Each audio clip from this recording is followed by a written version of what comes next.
Chaque jour, Charles et Carole vous présentent la leçon de l'école du sabbat.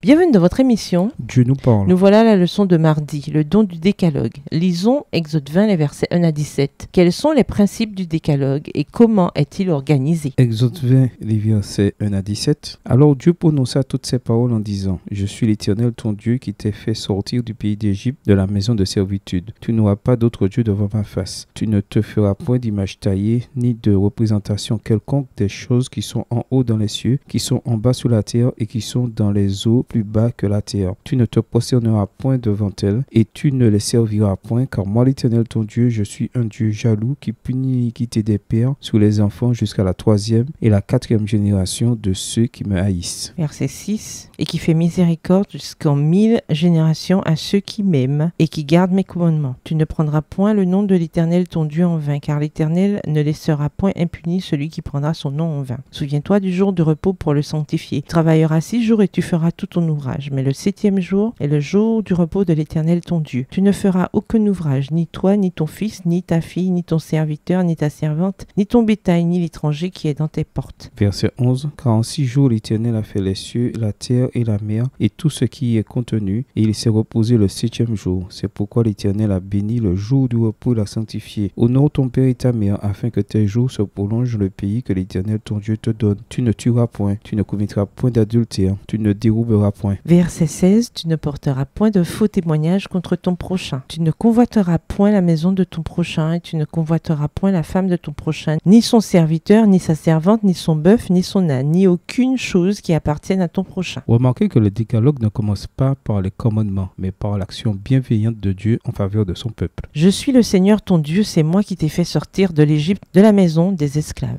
Exode 20, le verset 2. Le Seigneur montre d'abord sa grâce en donnant la liberté et le salut à Israël. Et ensuite, il révèle sa volonté. Ces commandements devaient être observés par amour et par gratitude envers ce que Dieu avait fait pour eux. Le mot-clé qui résume le décalogue est amour, Romains 13, verset 10. Le plus grand commandement est le commandement d'amour qui s'exprime de deux manières. L'amour pour Dieu, Deutéronome 6, verset 5, et l'amour pour le prochain, Lévitique 19, verset 18. Dans les 4 premiers commandements, le décalogue interprète ce que signifie aimer Dieu. Dans les 6 commandements suivants, la loi interprète ce que signifie aimer son prochain. Le décalogue commence avec l'idée d'honorer Dieu par-dessus tout, amour vertical, et continue pour respecter les autres, amour horizontal. Premièrement, honorer et vénérer Dieu en lui donnant la première et la plus haute place dans chaque situation de notre vie. Premier commandement. Deuxièmement, honorer et préserver la position unique de Dieu et ne pas le remplacer par une idole de quelque forme que ce soit, qu'elle soit physique, symbolique ou spirituelle. Nos affections les plus pures appartiennent au Seigneur. Deuxième commandement. Troisièmement, révérer le nom du Seigneur, sa réputation et son caractère. Troisième commandement. Quatrièmement, honorer son jour de repos et d'adoration, le sabbat. Quatrième commandement. Cinquièmement, respecter ses parents. Cinquième commandement. Sixièmement, respecter la vie. Sixième commandement. Septièmement, respecter le mariage. Septième commandement. Huitièmement, respecter la propriété des gens. Huitième commandement. Neuvièmement, respecter la réputation des autres. Neuvième commandement. Dixièmement, se respecter soi-même afin qu'aucun désir égoïste ne vienne gâcher notre caractère. Dixième commandement. Comme Jésus lui-même l'a dit, si vous m'aimez, vous garderez mes commandements. Jean 14, verset 15, voire également 1 Jean 4, verset 20 et 21. La véritable obéissance est donc simplement une expression d'amour et de gratitude envers Jésus. Un amour qui s'exprime par-dessus tout dans la manière dont nous traitons notre prochain. Au revoir. Et à demain si Dieu veut.